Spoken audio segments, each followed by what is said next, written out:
میرے انتہائی واجب الاحترام اور قابل قدر حاضرین و سامعین محترم، الحمدللہ تعالی ہم جمعۃ المبارک کی اس بابرکت نشست میں حاضر ہیں۔ آج سفر المظفر کا یہ آخری تاریخ ہے، آخری دن ہے، 30 سفر۔ کل سے انشاءاللہ العزیز ربیع الاول، ربیع النور کا آغاز ہوا چاہتا ہے۔ اللہ پاک مسلمانوں کو اس ماہ مبارک کی خوشیاں اور حضور کے ولادت پاک کی عید کی خوشیاں ڈھیروں ڈھیر نصیب فرمائے، اور اس بابرکت مہینے کی آمد کو پوری امت کے لیے مشکلات، پریشانیوں، دکھوں اور مصیبتوں سے نجات کا ذریعہ بنا دے۔ ہم نے ماہ سفر مظفر کے آغاز میں سوائے 2 نشستوں کے غالباً باقی جو 3 جمعے حضور صلی اللہ علیہ وآلہ وسلم کے آباء و اجداد کے متعلق گفتگو کی، اور حضور کے نسب مبارک کی طہارت پر گفتگو کی۔ حضور صلی اللہ علیہ وآلہ وسلم کے ابوین کریمین سے لے کر سیدنا آدم علیہ السلام تک سب کے بارے میں ایک مختصر نقطہ نظر آپ کے سامنے رکھا کہ یہ سب کے سب مومنین تھے، صاحبان ایمان تھے، اور حضور علیہ السلام کے نور کو اللہ پاک نسلاً بعد نسل پاکیزہ لوگوں میں منتقل کرتا چلا آیا۔ پچھلے جمعۃ المبارک کو سیدنا عدنان سے آگے چند مشاہیر حضور کے والدین کریمین میں سے، حضور کے آباء و اجداد میں سے جو لوگ شہرت پا گئے، چند کا ذکر کیا۔ حضرت عدنان کا کچھ ذکر کر دیا تھا غالباً، سیدنا مدر کا ذکر کیا، سیدنا ربیہ کا ذکر کیا، حضرت مدرکہ کا ذکر کیا، سیدنا الیاس کا ذکر کیا۔ یہ وہ لوگ تھے جو حضور علیہ السلام کے اجداد تھے، اور حضور علیہ السلام کے نور کے امین تھے، نور مصطفیٰ کے، اور زمانے میں اپنے کردار کے لحاظ سے، اپنے اخلاق کے لحاظ سے اور اپنے احوال کے لحاظ سے ممتاز لوگ تھے۔ حضرت عدنان تک کا جو ذکر ہے یہ حضور علیہ السلام نے خود بھی کیا ہے۔ میں نے آغاز میں آپ کے سامنے یہ بات کلیئر کر دی تھی، حضور نے اپنی 21 پشتیں خود بتائیں۔ کتنی پشتیں بولیں؟ 21۔ حضرت عبداللہ سے لے کر سیدنا عدنان تک یہ 21 بنتے ہیں۔ پھر سیدنا عدنان سے لے کر حضرت اسماعیل تک، پھر حضرت اسماعیل سے لے کر حضرت آدم تک۔ اس کا ذکر کچھ تاریخ سے پتہ چلتا ہے، اور تاریخ زیادہ تر خاموشی ہے۔ وہ جو کچھ احادیث مقدسہ، دوسرے جو کتب ہیں، تورات، زبور، انجیل اور صحائف انبیاء، جو اس طرف حضور علیہ السلام کے دادا حضرت اسحاق علیہ السلام کی نسل جو چلی، ان کے پاس جو آسمانی اور الوہی اور وحی کی معلومات ہیں، ان میں سے کچھ معلومات لے کر لوگوں نے حضور علیہ السلام کے شجرہ نسب کو حضرت آدم تک مکمل کیا، حضرت آدم علیہ السلام تک مکمل کیا، مگر خود حضور کی اپنی زبان سے حضرت عدنان تک ہے۔ ایک روایت ملتی ہے جس میں حضور علیہ السلام نے فرمایا عدنان سے آگے جو میرا نسب بیان کرے سمجھو کہ وہ جھوٹا ہے، لیکن یہ حدیث پاک اپنی سند کے لحاظ سے اتنی طاقتور نہیں ہے کہ اتنی بڑی تاریخ اور اتنے بڑے علم کو انسان چھوڑ دے۔ میری بات آپ سمجھ رہے ہیں؟ یعنی یہ حدیث کی اتنی سند مضبوط نہیں ہے کہ ہم اس کی وجہ سے اتنے علمی کام کو جو علماء نے تورات، زبور، انجیل سے اکٹھا کیا اسے چھوڑ دیا جائے۔ میں نے کافی اس کی دیکھی سند کو، لیکن ہم اس کی طرف توجہ اس لیے نہیں دیتے کہ بہت زیادہ تذکرہ جو حضور کے آباء و اجداد کا تذکرہ مل گیا، اور تورات، زبور، انجیل اس کی تائید کرتی ہیں۔ اس حدیث کی بنیاد پر اس کو نہیں چھوڑیں گے، چونکہ اس حدیث کی سند اتنی طاقتور نہیں ہے۔ یہاں چونکہ حضرت عدنان تک حضور علیہ السلام نے خود بیان کیا، سو مختصراً میرے ساتھ چلیں تاکہ حضرت عبداللہ تک آپ کو یاد رہ جائے حضور کے اجداد جو بیچ بیچ میں سے رہ گئے، جن کا ذکر آپ کے سامنے مختصراً کرتا چلا جاؤں گا۔ لیکن آج کی یہ نشست حضور کی ولادت پاک تک ہماری مکمل ہو جانی چاہیے، تاکہ آئندہ جمعۃ المبارک کو، جو کہ ماہ میلاد کا پہلا جمعہ ہے، پھر میلاد مصطفیٰ کی جو 12 ربیع الاول کی رات ہے، اس پر بھی خطاب، پھر آگے ربیع الاول شریف کے حوالے سے مختلف خطابات انشاءاللہ العزیز وہ یہاں سے آگے شروع کریں گے ہم مختلف موضوعات کے ساتھ۔ تو حضرت عدنان حضور علیہ السلام کی پشت میں کتنے نمبر پر ہے بولیں؟ 21ویں نمبر پر۔ کتنے نمبر پر؟ 21ویں نمبر پر۔ اور ان کا من جانب اللہ محترم ہونا یہاں سے بھی ثابت ہے کہ جب بخت نصر نے عرب پر پہلا حملہ کیا، کیا. آپ جانتے ہیں اگر آپ نے تاریخ پڑھی، بخت نصر ان 2-3 بادشاہوں میں سے ایک ہے جس نے پوری دنیا کو فتح کرنے کا عزم کیا ہوا تھا. اس نے بھی عرب پر حملہ کیا بخت نصر نے. تو اس کو حضرت برقیہ علیہ السلام نبی تھے، انہوں نے بتایا تھا کہ ساری دنیا پر حملے کی تمہیں اللہ کی طرف سے اجازت ہے، مگر ایک جگہ جہاں عدنان رہتا ہے وہاں تم حملہ نہ کر سکو گے اور احتیاط کرنا. یہ حضرت برقیہ جن کو آرمیا بھی کہتے ہیں، تورات اور زبور میں لکھا ہوا، یہ نبی تھے بنی اسرائیل کے. انہوں نے اسے یہ خبر دی تھی کہ پوری دنیا پر تم حملہ کر لو گے، اللہ کی طرف سے فتح بھی پا لو گے، لیکن جہاں عدنان ہے وہاں حملہ نہ کرنا، وہاں تم نہیں جیت سکو گے. یہ اللہ کی طرف سے ان کا من جانب اللہ محترم ہونا تواریخ میں اور کتب حدیث میں موجود ہے. اس نے جب حملہ کیا عرب پر یا مکہ کے اندر تو باقی سب لوگوں کو اس نے قید کیا، لے گیا، لیکن جہاں حضرت عدنان تھے اور آپ کی حکومت تھی، آپ کے جو انڈر لوگ آتے تھے ان کو اس نے نہ چھیڑا، نہ ان کو کچھ کہا. ان کے علاوہ باقی سارے لوگوں کو قید کر کے لے جا کے وادی فرات میں آباد کر دیا تھا. ان حضرت عدنان کے 2 بیٹے تھے، حضرت ماد اور اک. سیدنا ماد وہ تھے جنہیں رسول اللہ صلی اللہ علیہ وآلہ وسلم کا دادا ہونے کا شرف ملا. یہ ماد بھی اپنے وقت کے بہت ہی معزز باوقار لوگوں میں سے تھے اور لوگ ان کی بات کو مانتے اور ان کی عزت کرتے. اور یہ نبی کریم صلی اللہ علیہ وآلہ وسلم اور حضرت عدنان ان کے درمیان کو 1157 سال کا فاصلہ ہے، 1157 سال کا فاصلہ. یہ ماد کے بیٹے پھر نزار ہوئے. نزار کے بیٹے مدر تھے. یہ وہ جن کے بارے میں میں نے پچھلے جمعۃ المبارک کو آپ کو بتایا، حضور نے فرمایا ان کو برا بلا نہ کہو، انہ کان قد اسلم، یہ اسلام قبول کر چکے تھے. ایک کسی نے کوئی بات کی تو حضور نے بتا دیا، ورنہ جو عقیدہ احادیث صحیحہ سے مترشح ہوتا ہے وہ یہ ہے کہ حضور کے تمام آباء و اجداد صاحبان ایمان تھے. حضور کے تمام آباء و اجداد صاحبان ایمان تھے. کسی ایک کو کسی نے برا بلا کہا تو حضور نے روک دیا اور ان کے ایمان کی تائید کر دی. ورنہ جو حضور علیہ السلام نے ارشاد فرمایا کہ جب بھی اللہ نے لوگوں کو چنا ان میں سے بہتر لوگوں میں مجھے رکھا، اور یہ بات ہم تفصیل سے کر چکے ہیں. حضرت مدر یہ وہ ہیں جنہوں نے ہدی ایجاد کی. عرب میں جب اونٹوں کو چلاتے تو ایک ساتھ کوئی ایک شخص وہ نغمہ الاپتا جس سے اونٹ تھکتے نہیں تھے، چلتے تھے، ہدی خان مشہور ہوئے. یہ ہدی ان کی ایجاد تھی سیدنا مدر کی. اور حجاز میں دولت و ثروت والے تھے اور تمام لوگ ان کا بھی اسی طرح احترام کرتے جیسے ان کے والد گرامی حضرت نزار کا اور ان کے دادا جان حضرت ماد کا اور پھر ان کے والد گرامی حضرت عدنان کا تھا. عرب معاشرے میں انتہائی یعنی معزز شخصیت تھے. اور پھر ان کی اولاد حضرت الیاس یا الیاس دونوں طریقے سے پڑھا گیا، الف کی زیر کے ساتھ بھی اور الف کی زبر کے ساتھ بھی. یہ وہ ہیں جن کے بارے میں نے پچھلے جمعۃ المبارک کو ان کے چند نعتیہ اشعار بھی آپ کو سنائے تھے کہ میری اولاد میں سے وہ رسول کریم صلی اللہ علیہ وآلہ وسلم تشریف لائیں گے، اور جب قریش اس کا انکار کریں تو کاش میں اس وقت ہوں کہ میں ان کا کلمہ پڑھ سکوں. تو یہ حضرت الیاس تھے. ان کی اولاد میں پھر آگے حضرت مدرکہ ہوئے. مدرکہ کے بیٹے حضرت خزیمہ تھے اور خزیمہ کے بیٹے کنانہ تھے. خزیمہ کے بیٹے کنانہ کا ذکر حضور علیہ السلام نے بالخصوص کیا احادیث میں. حضرت امام مسلم کی روایت ہے، آقا نے ارشاد فرمایا ان اللہ اصطفیٰ من ولد ابراہیم اسماعیل. حضرت ابراہیم کی اولاد میں سے اللہ پاک نے حضرت اسماعیل کو خاص کیا، استفاء کیا. واصطفیٰ من ولد اسماعیل بنی کنانہ. پھر حضرت اسماعیل کی اولاد سے بنی کنانہ کو اللہ پاک نے چنا. یہ چنا کس لیے تھا؟ نور مصطفیٰ کے امین.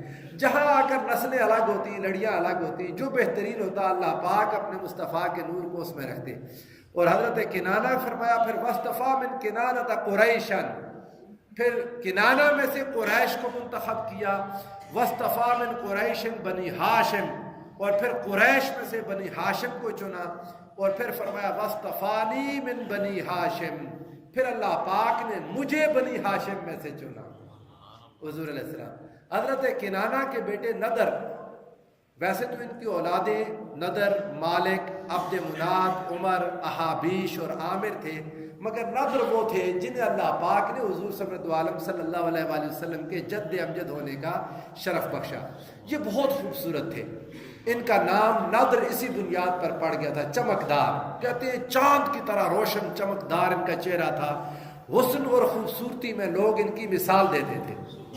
حضرت نضر کا نام ان کا قیس تھا، لیکن وہ قیس نام پیچھے رہ گیا، ان کی خوبصورتی کی وجہ سے اور ان کے جمال کی وجہ سے نضر مشہور ہو گئے۔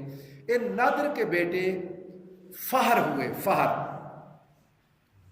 بعد میں لکھا مالک تھے، پھر مالک کے بیٹے فہر تھے، لیکن یہ فہر وہ تھے جن کا لقب قریش تھا، جس سے قریش مشہور ہوئے۔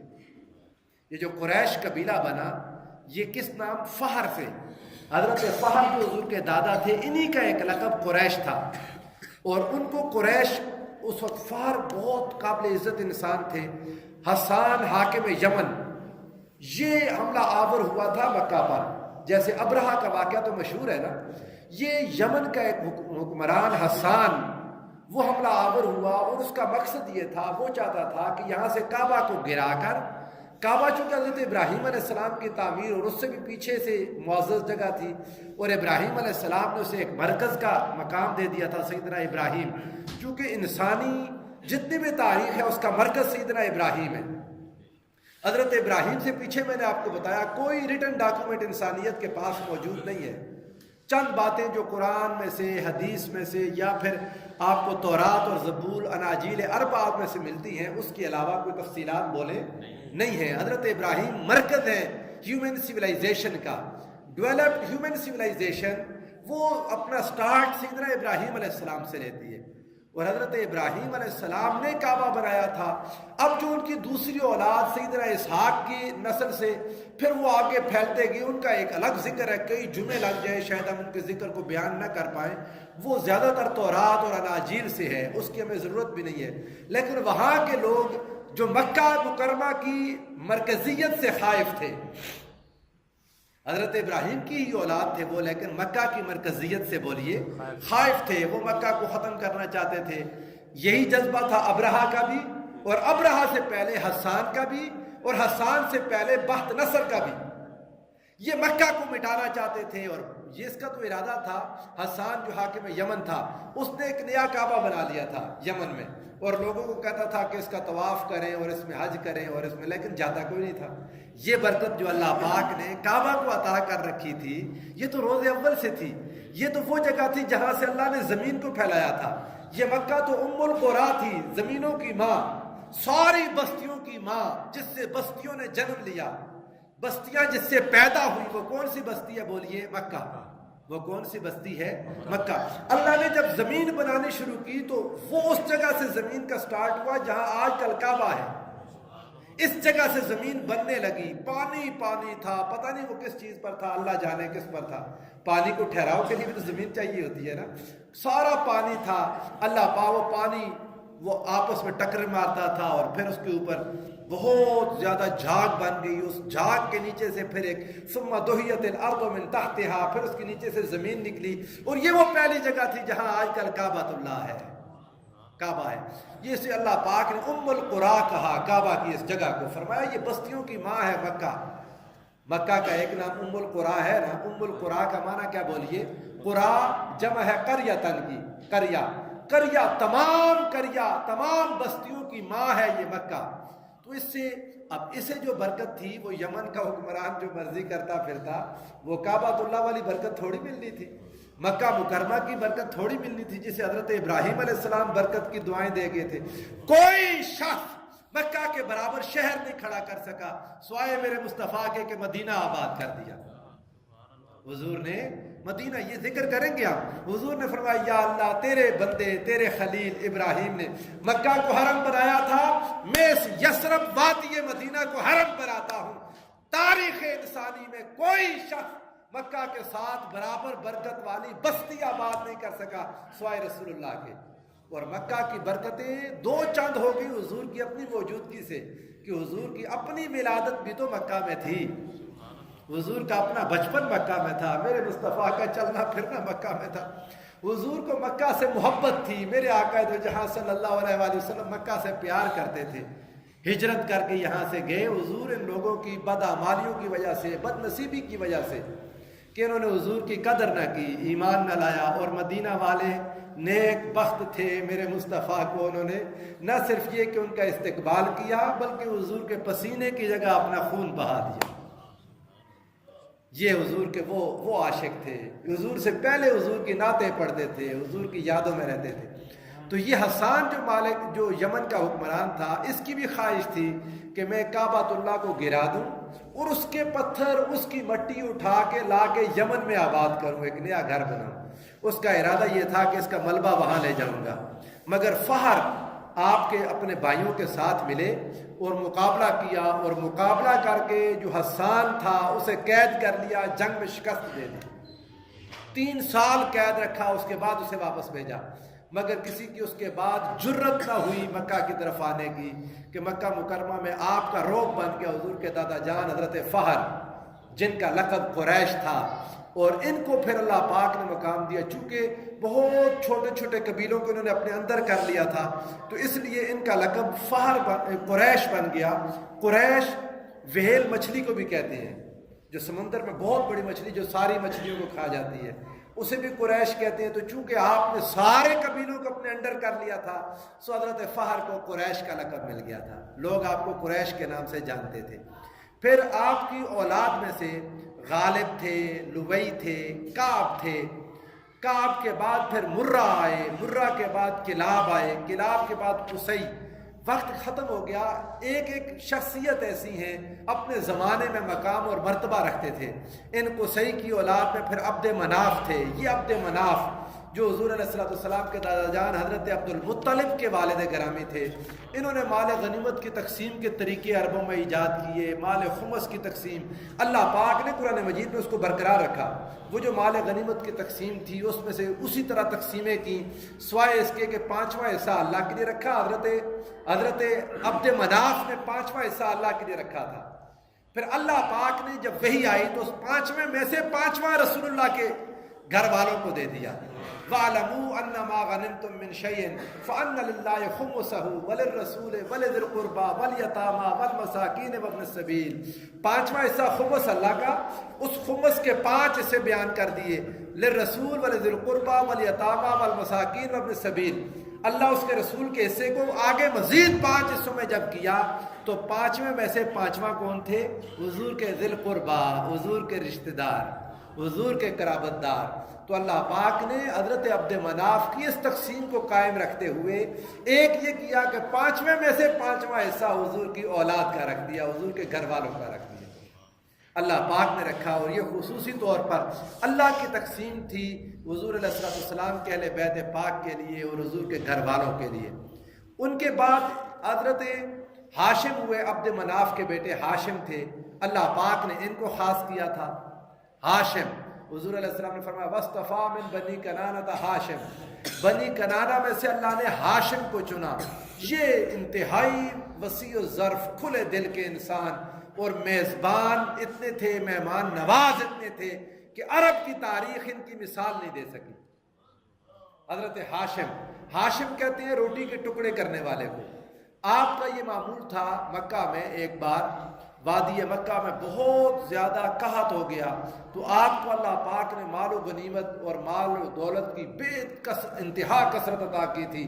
آپ نے روٹیاں پکوائیں اور کئی دنوں تک مسلسل ان روٹیوں کو توڑتے، شوربہ بنا کے اس میں ڈال کے سرید بنا کے عربوں کو کھلاتے، جب تک وہ قحط رہا آپ یہ کھلاتے تھے۔ سو آپ کا نام ہاشم مشہور ہو گیا، ہاشم آپ کا نام مشہور ہو گیا۔ نام عمرو تھا، عمرو العلا کا لقب تھا جس سے مشہور تھے، لیکن جو سب سے زیادہ نام مشہور ہو گیا وہ کیا تھا؟ ہاشم۔ آپ کی اس غریب پروری کی وجہ سے جو آپ لوگوں کے ساتھ کرتے تھے اور ان کو کھانا کھلاتے اور پھر ان کا خیال رکھتے، اور یہ سال بعد ایک بار کرتے تھے۔ اور بہت علماء محدثین کا کہنا ہے اس میں یہ حضور علیہ السلام کی تعریف کرتے تھے، جب لوگوں کو اکٹھا کرتے، کھانا کھلاتے لوگوں کو، حضور کی آمد کی خبر یہ بھی دیا کرتے تھے آقا کی آمد کی خبر کہ میری اولاد میں سے وہ انسانیت کا نجات دہندہ آنے والا ہے، دی سیویئر آف مین کائنڈ، جو انسانیت کو جہالت کی زنجیروں سے، غلامی کی زنجیروں سے، ظلم، جبر، استبداد، استحصال کی زنجیروں سے آزاد کروا دے گا۔ وہ نبی آخر الزمان، وہ نبی مکرم، وہ عظیم شخصیت آنے والی ہے۔ اور پچھلے جمعہ مبارک کا اختتام میں نے اس بات پر کیا، وہ جو تھے اہل کتاب، حضرت اسحاق کی اولاد، پوری نسل، ان کی گواہی تو قرآن دیتا ہے کہ یعرفونہ کما یعرفون ابناءہم، وہ لوگ حضور علیہ السلام کو پہچانتے تھے جیسے اپنی اولادوں کو پہچانتے ہیں۔ سارے انبیاء ان کے سامنے ذکر مصطفیٰ کرتے تھے، اور یہاں حضور کے آباء و اجداد، زمانے کی معزز، مکرم اور چنیدہ شخصیات ذکر مصطفیٰ کرتے تھے صلی اللہ علیہ وآلہ وسلم۔ یہ ہاشم تھے اور امیہ ان کا بھتیجا تھا، اس کو پہلے اپنے چچا ہاشم سے ہی اختلاف ہوا، جس سے بنو ہاشم اور بنو امیہ کے اختلافات شروع ہو گئے۔ اسی کی اولاد سے پھر حضرت سیدنا عثمان غنی تھے بنو امیہ میں سے، پھر معاویہ تھے، آگے وہ نسل جو یزید اور وہ ساری نسل چلی وہ بنو امیہ، وہ ہاشم کا بھتیجا تھا۔ تو یہ ہاشم حضور علیہ السلام کے دادا جان، جن کے بیٹے پھر حضرت عبد المطلب، میرے پیارے مصطفیٰ صلی اللہ علیہ وسلم، نام ان کا شیبہ تھا، لیکن چونکہ ان کو ہاشم کے بیٹے مطلب نے پالا تھا، ہاشم کے ایک بیٹے مطلب نے پالا تھا حضرت عبد المطلب کو۔ عبد المطلب، مطلب کا غلام، مطلب کا، حضور کے جو دادا ہے، دادا جان، ان کا نام کیا بولے؟ عبد المطلب، ہاشم کے بیٹے تھے۔ عبد المطلب کیوں ان کا نام تھا؟ یہ کوئی مطلب کسی کوئی اور چیز نہیں تھی، یہ ان کے چچا تھے مطلب، جو بیٹے تھے حضرت ہاشم کے۔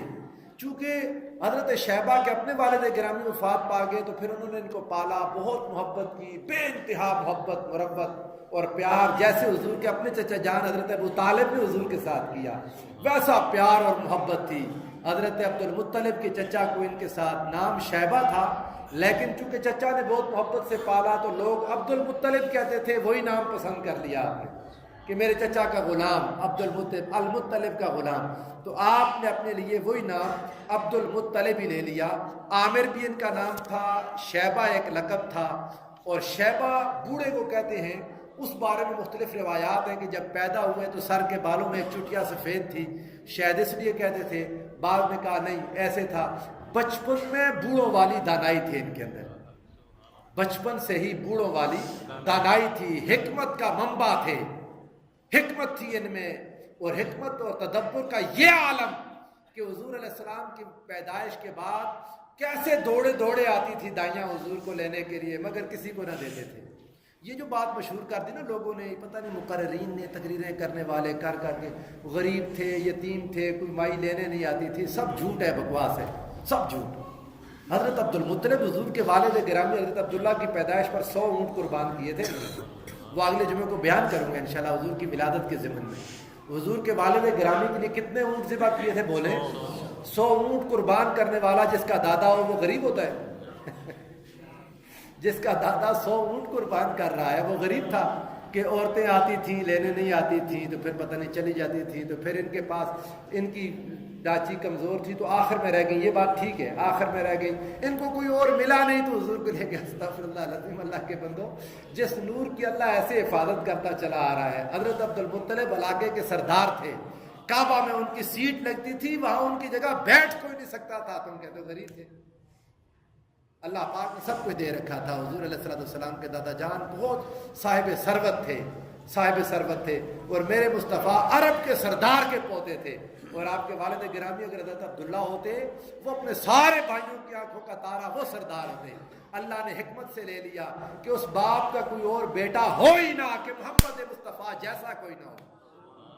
اللہ نے حضور کے اپنے بیٹے نہیں رہنے دیے، اہتمام یہ تھا کہ حضور کے بعد چونکہ نبوت نہیں سو مصطفیٰ کا بیٹا جوان ہو جائے، نبی نہ بنے، خدا کو گوارا نہیں تھا کہ حضرت ابراہیم کا بیٹا نبی، حضرت اسماعیل کا بیٹا نبی، حضرت اسحاق کے بیٹے نبی، انبیاء کی اولادیں نبی بنتی رہیں، کل قیامت کو کہیں سارے انبیاء اپنے نبی اولادوں کے ساتھ آئے اور مصطفیٰ آئے، آپ کے جوان بیٹے ہوں مگر نبی نہ ہو، خدا نے کہا مصطفیٰ مجھے گوارا نہیں ہے، اے حبیب تیرا بیٹا جوان ہو جائے اور نبی نہ بنے مجھے گوارا نہیں ہے، اور اگر جوان ہو کے نبی بن جائے تو تیری ختم نبوت پر حرف آتا ہے، ما کان محمد ابا احد من رجالکم ولکن رسول اللہ وخاتم النبیین۔ اے مصطفیٰ آپ کی اولاد کو باقی نہیں رہنے دیا، اس لیے فقط اس لیے بیٹے جوان نہیں ہوئے کہ نبوت ختم ہے، نبوت ختم ہے، رکاوٹ ہے، اور آپ کے والد گرامی کو لے لیا تاکہ کوئی دوسرا انہی جینیٹک خوبیوں کا وہ دعویٰ نہ کرے جو محمد مصطفیٰ میں تھی صلی اللہ علیہ وآلہ وسلم۔ اور آپ کو پتہ عربوں میں عورتیں نہیں رکتی تھیں، خاوند فوت ہوا نکاح کر لیتی تھی، حضور کی والدہ مائدہ نے نکاح ہی نہیں کیا۔ یہ بات عربوں میں آپ کو بہت کم دیکھنے کو ملے گی کہ خاوند فوت ہو گیا تو کوئی بیوی اپنے معصوم بچے کے لیے نکاح نہ کرے، عربوں میں ایسا، یہ ہمارے ہاں ہے، ہندوستان کا رواج تھا تو اب ہمارے ہاں زیادہ ہے، بیوہ کا نکاح نہیں ہوتا، اور کئی وجوہات ہیں آپ کو خود پتہ ہے، کئی معاشرتی مسائل ہیں، کئی اور مسائل ہیں، کئی اور مسائل ہیں، اللہ پاک رحم کرے، مگر عربوں میں ایسا نہیں تھا، آج بھی نہیں ہے، اس وقت بالکل نہیں تھا۔ حضور کی والدہ مائدہ کے ذہن میں اللہ نے یہ بات ڈال دی، وہ خواب میں رسول اللہ کی آمد کو دیکھا کرتی تھی، وہ حضور کی آمد کی خوشخبریاں سنتی تھی، ان کے دل میں یہ بات ٹھہر گئی تھی کہ میں بس مصطفیٰ کی ماں ہوں، کوئی اور نہ دعویٰ کرے کہ آمنہ میری بھی ماں ہے۔ اللہ پاک نے حضرت آدم سے نور مصطفیٰ کو شروع کیا، حضرت عبداللہ تک اتنے خوبصورت اہتمام کے ساتھ سنبھال کے لایا، پھر ربیع الاول کی 12 تاریخ آئی تو یہ پیارے مصطفیٰ دنیا میں آ گئے۔ آج یوم علامہ اقبال بھی تھا، میں نے بہت سوچا، کئی بار سوچا، میں نے تیاری کر لی تھی علامہ اقبال کے تصور عشق مصطفیٰ پر بیان کروں، گفتگو کروں، لیکن مجھے لگا کہ آگے ربیع الاول شریف شروع ہے، ہفتے میں ایک نشست ہوتی ہے ہماری، تو موضوعات بہت زیادہ پھیل جاتے ہیں، مگر علامہ اقبال عازمین محترم وہ شخصیت ہے کہ اگر آج بھی ملک پاکستان نے ترقی کرنی ہے تو اپنی نسلوں کو ہمیں اقبال کو پڑھانا ہوگا۔ علامہ اقبال یہ حضور کے غلام تھے، میرے مصطفیٰ کے سچے عاشق تھے، سچے سچے پکے پیڑے عاشق میرے مصطفیٰ کریم کے، اور غلام ہندوستان کا آزاد شخص، غلام مملکت کا آزاد شخص جس نے آزادی کا درد امت میں پیدا کر دیا، آزادی کی لگن پیدا کر دی، اللہ قائد اعظم محمد علی جناح جیسے شخصیت کو تیار کر دیا کہ آپ مسلمانوں کی قیادت کریں۔ قائد اعظم دوڑتے تھے کہ یہ کام مجھ سے نہیں ہوتا، قائد اعظم کو بار بار واپس بلاتے تھے، خط و کتابت کرتے تھے، اور جانتے تھے کہ آپ وہ شخصیت ہیں جو مسلمانان ہند کو آزادی دلا سکتے ہیں۔ علامہ اقبال آپ کا یہ پیغام، اس پر اپنی آج کی گفتگو ختم کرتے ہیں۔ آپ فرماتے تھے ادب گاہیست زیر آسماں از عرش نازک تر، کہ لوگوں مصطفیٰ کا ادب اختیار کرو، مصطفیٰ کریم کا ادب، عرش کے نیچے اگر کوئی چیز نازک تر ہے تو ادب مصطفیٰ ہے، تعلق مصطفیٰ ہے، بمصطفیٰ برساں خیش را کے دین ہماؤز۔ لوگوں اگر دین چاہتے ہو، اگر دین کو سمجھنا چاہتے ہو تو اپنے آپ کو مصطفیٰ سے جوڑ لو کہ سارا کا سارا دین ذات مصطفیٰ ہے۔